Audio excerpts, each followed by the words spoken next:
My name is Sarah. This happened a couple of years ago when I was 16. I don't want to get into the very personal details, so I'm just gonna say it like this. My parents were always arguing and fighting, and sometimes it got physical. This is why, after school, I would do my homework and study in coffee shops or sometimes at the park. I had been doing this for over a year now, and nothing ever happened to me. But one single event changed it all. I remember it was on a Wednesday night. I had just arrived at the coffee shop I always went to study and all. I always wore my ear pods so I didn't get distracted. I was listening to one of my favorite ambient songs when I noticed a man from another table staring at me. The way he stared at me made me very uncomfortable. He knew I caught him staring at me, but he didn't look away. We locked eyes for a second before I looked away. That second felt like an hour. I tried to ignore it, but every so often I kept looking back at the man, and he was still staring at me. Every single time.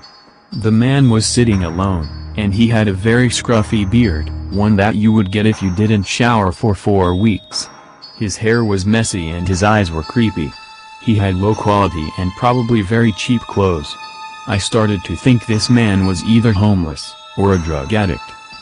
Strangest thing of all was that he didn't order anything. I mean, it's a small coffee shop that doesn't offer much, but everyone always orders either a coffee or a small cake. This man was just sat at an empty table staring into my soul. 1 hour into my studies, it was getting too uncomfortable. I got up, packed my backpack and left. I decided to go study in the park instead. Since I live in a small town, it only took me like 5 minutes to get there. I sat down at one of the benches and continued my studies. Eventually, it got dark. I didn't mind. It was winter, so it got dark pretty early anyways. However, after a few hours of studying, I swear I saw the man again in the distance. He was hiding behind a tree. He was definitely staring at me again. I think he realized I noticed him because after a few moments I saw a man with a hoodie walk away. I decided enough was enough, so I packed my backpack and went home. Soon as I entered, I heard my parents arguing again. No surprise. I instantly went into my room, which was in the second floor, and closed the door. Nothing else happened that day. The next day, I went back to the coffee shop to study for the evening. Before sitting down, I felt relieved when I saw the table the man was sitting in yesterday empty. I got out my ear pods and did my things. After maybe an hour, I noticed something in my peripheral vision. It was that same fucking man at the same fucking table. I turned to look at him and he was staring at me, again. Now I started getting the creeps. I immediately packed my backpack and walked off. I went to the park, again, where I continued studying. This time I turned every couple of minutes to check the man wasn't near. After an hour of not seeing that man, I calmed down and kind of forgot about it. When it got dark and I was getting ready to go home, I saw that same fucking man sitting at one of the benches opposite of me. He was again staring at me. Now I was really getting scared. I tried not to look at him and I walked the other direction. However, as soon as I stood up and walked away, I heard someone else stand up and walk away. I kept hearing the footsteps of someone behind me. I turned around and there he was, following me while staring at me. I started running and he did too. The park was mostly empty, so I don't think anyone saw him chase me. Eventually he caught up. I wasn't a very fast runner, so this wasn't a surprise. I started shaking. He stopped me and told me I dropped one of my ear pods at one of the benches. He was smiling at me. His voice was incredibly deep and he looked old. Possibly late 30s or early 40s. It wasn't a pleasant smile, it was a creepy one. I got the ear pod and thanked him. Before I could leave, he started complimenting me in a weird way. He told me I was very beautiful and that he had a daughter that looked just like me. I was clearly uncomfortable. I think he noticed too. I told him thank you without looking at him and walked off. This time he stopped following me. He just stared at me into the distance. When I got home, my parents were arguing and shouting again, like they usually do. I got to my room and texted my best friend. I told her everything about the man. She told me that he was probably a pedophile and that I needed to stay away from him. I agreed. We texted all night since I had insomnia. The next day, I followed my routine. I was very surprised to see that the man wasn't at the coffee shop that day. In fact, I looked all around the place and he was nowhere. I was so relieved. For a moment I thought that he actually forgot about me. I called my friend when I got home and told her that I didn't see the man. She was relieved too. We stayed up most of the night joking and texting. It was a Friday night and I didn't have any plans, so I figured I'd just text my friend all night. I went to sleep at 3 a.m. On Saturday, I went to my best friend's house and we hanged out at the park that evening. I'll skip the details. We called up our other friends and played all sorts of games at the park. Eventually it got late, so I told them I had to go home. When I arrived, I saw my dad watching the television while my mom was in the kitchen. My dad tried making some conversation with me, but I ignored him and went to my room. He was an alcoholic, so I didn't enjoy talking to him. I did the usual and went to bed at around 12. Now the creepy part starts. I woke up in the middle of the night feeling a breeze. I felt very cold. I was confused. I saw that my window was wide opened. It was completely dark outside. I live in the second floor, so if anyone opened my window it was mostly likely from inside. I closed the window and went back to bed. Magically, I fell asleep again shortly after. I woke up again after a couple of minutes. It was 5 a.m. My window was once again wide opened. Now I fucking froze. I knew someone was in my room. I could sense it. I covered myself with my blankets and pretended to be asleep. I then saw a fucking figure walk out of my closet. What in the holy fuck was happening? My heart started racing. I was so fucking scared. I didn't know how to react. The figure stood over me, staring right into my soul. I was so scared. I couldn't pretend to be asleep any longer. Within seconds, I grabbed my lantern and flashed it to the figure. I let out a scream that probably woke up my entire neighborhood. It was that man. That fucking man from the coffee shop. I don't think I will ever be able to forget that smile he had as he was staring down at me. I ran faster than I ever did. I got into my parents' room and told my dad about the man. My dad was already awake from the scream I let go. He grabbed the shotgun he had under his bed and charged to my room. He was yelling like a madman trying to scare off the man. He turned on the lights. No one was in there. However, the window was wide opened. He looked outside and saw a figure run away in the distance. My dad charged down the stairs and into our garden. He kept screaming while holding his shotgun. Once the man was nowhere to be seen, we called the police. When they arrived I explained everything. I told them how he had been staring at me for a couple of days. My mom was disappointed that I didn't tell her. Despite the lack of money, my mom and dad agreed to move. We went to some town nearby. It was close enough my friend's house so I could still come visit her. The police were able to identify the man, but they never caught him. Apparently, he was a 42-year-old divorced man. He had a daughter that was about my age and looked a lot like me. She unfortunately passed away a couple of months ago. The man didn't have a criminal record, or anything like that. They were never able to explain how he got into my house. I haven't seen or heard from that man in years, and I hope I never do. I hope this helps spread awareness of the amount of weirdos that are out there.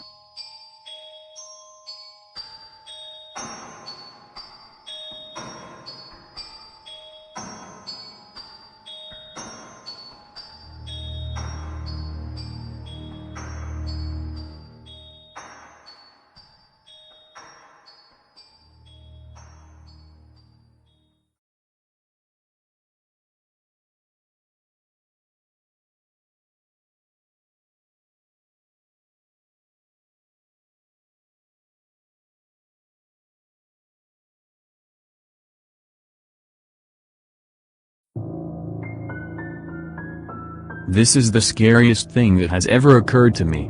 I'm a 29-year-old female, and this happened exactly 6 years ago. At the time, I worked at Starbucks. It was a shitty minimum wage job, but I had to do it to earn some money. My goal was to become an actress. At Starbucks, I worked as a barista. I always worked with another girl, but she decided to quit one day, so my boss started looking for a replacement. After 1 week, he finally found a co-worker. The next day my boss informed me that my new co-worker was a man around my age. He was gonna be a few minutes late since he apparently missed his train. Eventually, the man arrived. He was very tall and skinny. His pale skin caught my attention. He looked very excited. Since I had been working there for some months now, I told him everything he had to do.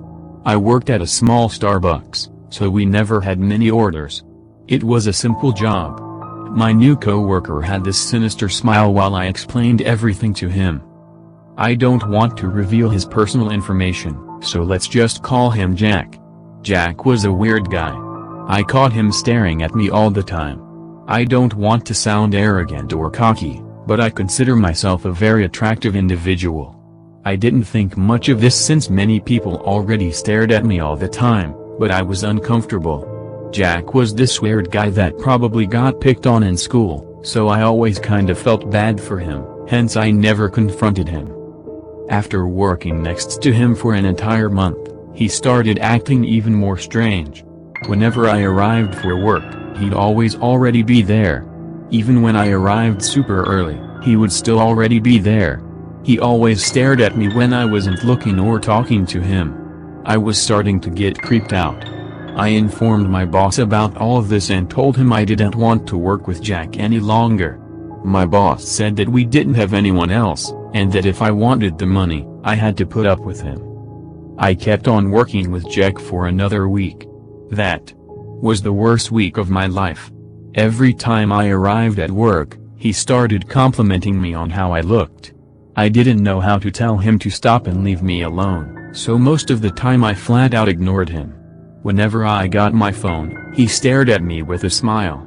I caught him doing this a couple of times. I told him to stop and he always said he would, but he never did.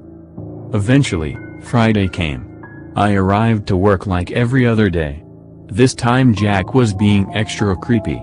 He complimented the way I dressed and told me I was the most beautiful person he ever saw. Now he really pushed my buttons. I told him to shut the fuck up and get to work. His smile vanished. He gave me an angry look. It was a strange look. He looked like an angry toddler. I don't know how to describe it. It was simply horrifying. I was getting uncomfortable and tried to ignore him. I finished my shift and went home for the weekend. Next morning, I gave my boss a call and told him I was quitting. He desperately begged me to stay, and that he would increase my salary. I told him I had enough of Jack and was not going back there ever again. My boss didn't want to pick a fight, so he told me it was alright. I went on the internet to look for other minimum wage jobs. I went to my friend's house that night. Nothing happened on Sunday or Monday. I finally started forgetting about that creepy Jack guy. I thought he forgot about me too. I was such a fool. Tuesday came, and I received an email. It looked like spam, so I dismissed it. I got another one on Wednesday from the same account, but I again dismissed it thinking it was spam. The next day I got another one. Now I was getting skeptical. Who the fuck was sending me all these? I opened it and saw it had an image attached to it. I downloaded the image. Big mistake. I was so fucking terrified when I opened the image. It was a picture of me. What the fuck was this? Who the fuck was sending me this? How did they get a picture of me? Only reasonable explanation was that this was one of my friends playing a prank on me. I didn't want to risk it, so I blocked the account. The next day, I was at the park trying to chill and calm down while hearing some of my favorite songs. Suddenly, someone tapped my shoulder. I turned around and it was him. It was fucking Jack. What the fuck? I asked him if he had been following me, but he ignored me. He started telling me stuff about the Bible. I was about to call the police on him for harassing me. I told him to leave me alone or he's going to prison. He started saying nonsense. How me and him were meant to be together forever, and that not even death would separate us. I had enough of him. I was genuinely sick of him. I pulled out my phone and called the cops in front of him. It was daytime, and there were many people around, so he couldn't do anything to me. He started crying and telling me how sorry he was for scaring me. He said that he never had the intention of creeping me out. I didn't feel any empathy for him, and told him to leave me alone. 10 minutes later, the police arrived and asked what happened. Jack was still crying for me to forgive him. I told the policemen everything. They took Jack with them and I didn't see him again that day. Jack had my address, so I didn't feel safe going to sleep at my house that day. I went to my best friend's instead. She let me sleep on the couch while she went to the second floor. I'll skip all the boring bits. We basically watched a movie and ordered some pizza that night. We both went to bed at around midnight, and that was that. Except, not really. I woke up in the middle of the night, feeling a weird presence in the living room. I looked around but saw no one. This was strange. I tried to fall back asleep, but not even 5 minutes later, I started hearing someone breathing. I was actually scared now. I didn't know who this could be. I shouted out my friend's name in hope of a response, but there was none. Now I was actually scared shitless. The breathing continued and I didn't know what to do. I needed to know who the fuck was in the room. Somehow, I managed to pull myself together and turned on the lamp. I saw Jack. He was in the corner of the living room, crouched down, smiling at me. It was the most horrifying thing I have ever seen. I jumped out of my bed and ran up the stairs into my friend's room. I locked the door as soon as I got there. My friend was very confused, and asked me what the fuck was happening. I explained everything to her, stuttering along the way. I couldn't even finish explaining what happened before Jack started pounding on the door. He was screaming for us to let him in. Now my friend was also scared shitless. Jack started shouting about how he was gonna kill my friend if I didn't let him in. My friend then came up with the brilliant idea of escaping through her window. We opened it while Jack was still pounding on the door, basically trying to kick it down. My friend got out first and jumped into one of the bushes. I quickly followed her. Once we were down, we ran across the street without looking back. We started pounding at one of the neighbor's door, begging him to let us in. The old man opened the door with a worried look as he saw our faces. He let us in, and gave us some hot coffee to calm us down. Once we were in, we called the police. It only took them like 15 minutes to get here. Once they arrived, me and my friend quickly explained what happened. They went to check my friend's house, but they said they didn't find anyone and that nothing was stolen. I gave them the address of Jack and they went search him. The old man was extremely kind, and he even let us sleep in his couch that night since we were both scared of going back. The next morning, the police informed me that they found Jack in his house. They took him to custody. Here comes the most disturbing bit. When they got his computer, they found a folder with over 500 images. 500 fucking images of me. I was fucking terrified when I heard that. This creep took 500 pictures of me and saved them into his computer. He was sentenced to 20 months in prison for breaking into my friend's house and taking pictures of me without my consent. I moved away a month after, and never went back there. I have never heard from that man since. I finally found a stable job, and I haven't spoken to my friend from that night in some years now. I hope no one has to go through what I went through.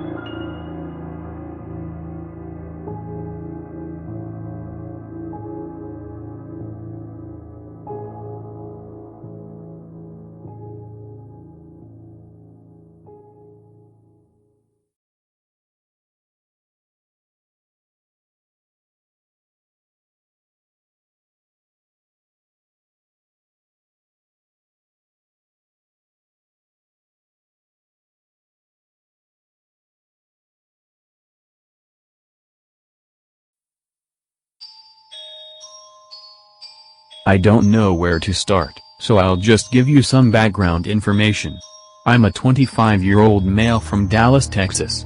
This is without a doubt the most sinister, unexpected and horrifying thing that has happened to me. I know many of you won't believe it, but I still get nightmares from thinking about it. This all started when I was 12. I was new in my middle school and didn't have many friends. For the first week I was really uncomfortable because no one really talked to me. I was kinda like the outcast. But it all changed when I met this other boy my age. To preserve his identity, I will refer to him as James throughout all the story. James approached me one day at lunch. He was like 3 inches taller than me, but he was very skinny. He told me a joke and I laughed. We started hanging out at lunch every day, telling jokes and laughing our asses off. James was the shit. He didn't have many friends either, but he was funny as shit. We quickly became best friends. Years passed and even after high school we were still best friends. We always hanged out after school. At bars, malls, restaurants. Sadly, all of this changed. I'll skip to 5 years ago, when we were both 20. I started dating this girl, let's call her Sarah. We quickly got engaged and this is when my life peaked. However, it all went downhill from there. Whenever James, Sarah and I hanged out, James would always acting different. He was quieter, a bit aggressive and kept to himself. I didn't want to confront him about this, so I just kind of ignored it for some weeks. Eventually, Sarah told me that James was being too weird and that she didn't want to hang out with him anymore. I agreed with her and told James that she had a cold and couldn't hang out with us for some days. James believed my bullshit excuse. Me and James continued hanging out every afternoon, like we used to. However, this last week he was acting very strange. Not strange like with Sarah, it was a different kind of strange. He was being more touchy-touchy. I don't know how to describe. He basically just touched me more. Not precisely in a perverted way, but it was a bit peculiar. Next Saturday, Sarah had to leave for the weekend and go to her parents' house, since her grandmother was sick. I had to stay home alone for the weekend. I gave James a call and we went to the park to play was basketball. We weren't really the athletic type of guys, but we were bored and knew how to play. Nothing strange happened. I went home at 6 o'clock. From there, everything changed for the worst. I received a call from James telling me he needed to see me urgently. He sounded sort of angry and in a panic. He told me to meet up at the bar we always hanged out at. I quickly got in my car, and drove there. When I arrived, I saw James already sitting at one of the tables. He ordered a beer. I entered and asked him what was wrong. He told me to sit down and I did. What happened next is probably the most shocking thing I've ever experienced. I don't know how to summarize it without sounding weird and cringing, but he basically opened up about being gay. My best friend was a fucking homosexual. That wasn't it though. It got worse. He told me he couldn't hold it in any longer, and said that he had had a huge crush on me since we met. I didn't know how to react.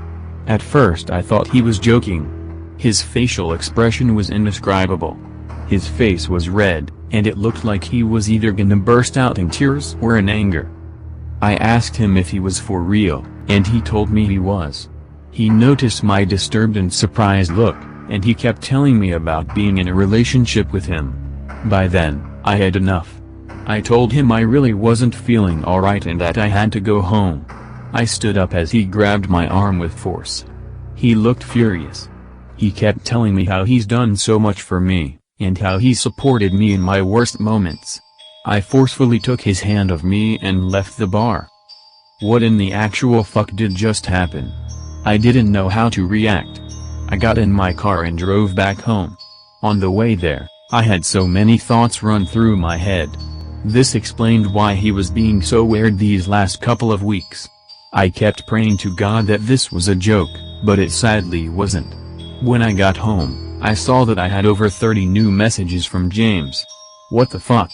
I opened them. He was full of rage. He said that this Sarah bitch had changed me, and that I wasn't the same. He asked me if I even loved him.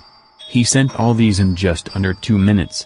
I left him on scene for some time while I was trying to figure out a response.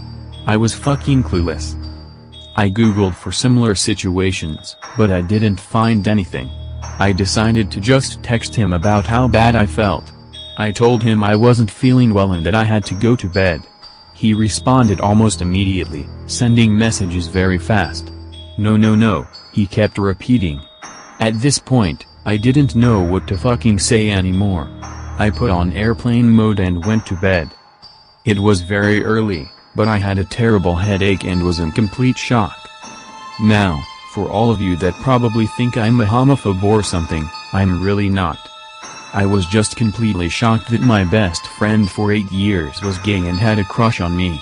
I would have never said so. He never acted like a gay guy, or talked like one. I would have bet my left arm that he was straight. Here comes the scary part. I woke up in the middle of the night. Around 5 a.m.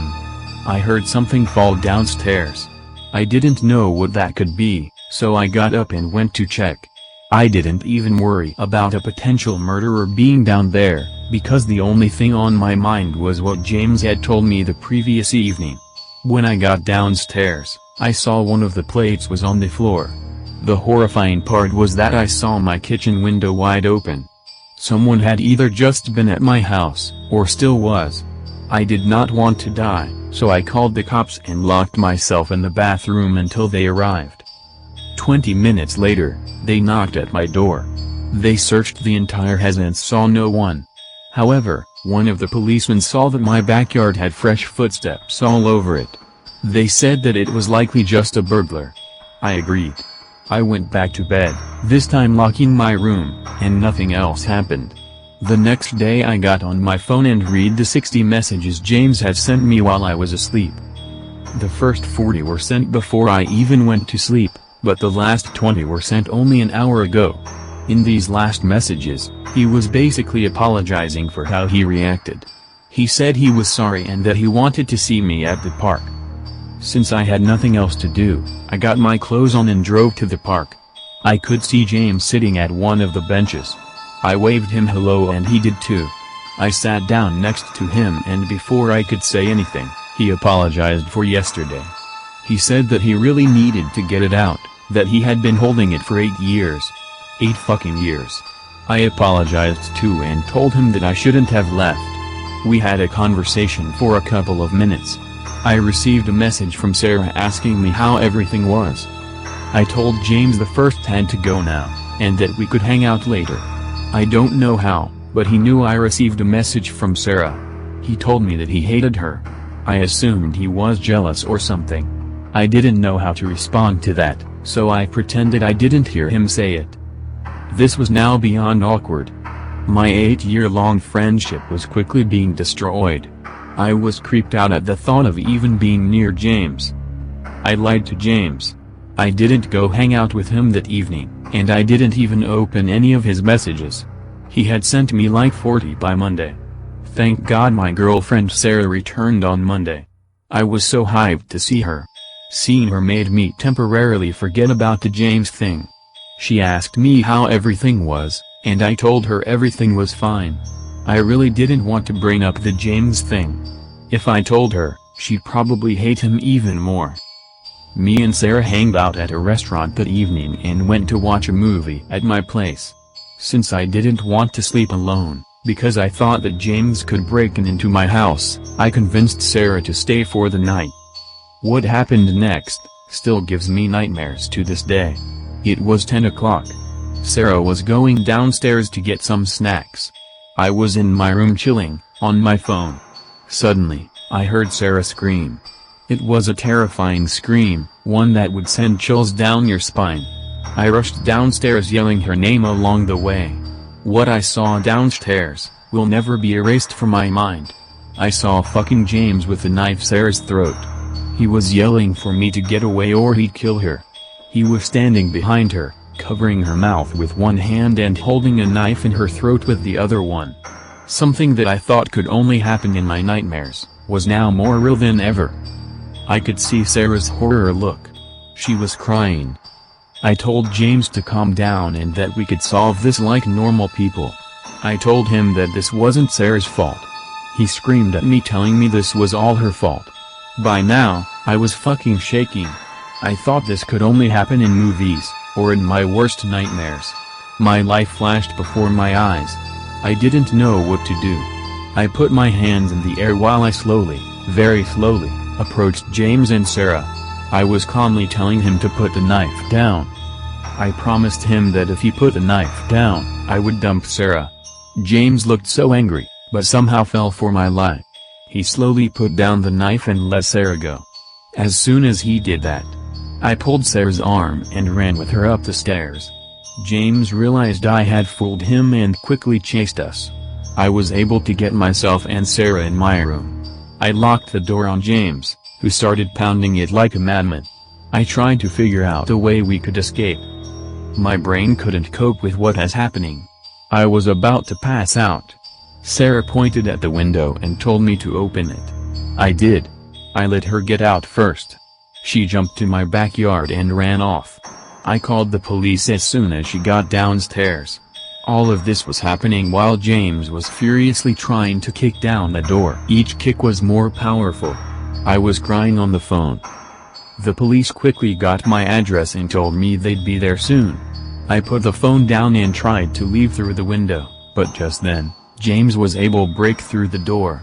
My heart started beating 1,000,000 times faster as I saw his furious face expression and the sharp knife in his hand. He was breathing heavily. He slowly approached me. I thought I was dead. What happened next can only be a miracle from Jesus. A policeman that was walking down my street saw what was happening. My house was isolated from the rest of the block, so you could see most of my windows. The policeman realized the situation I was in and told James to put down the knife. I don't know how this happened, but this was the biggest relief of my life. I'll skip all the boring part. When the other policemen arrived, they escorted James.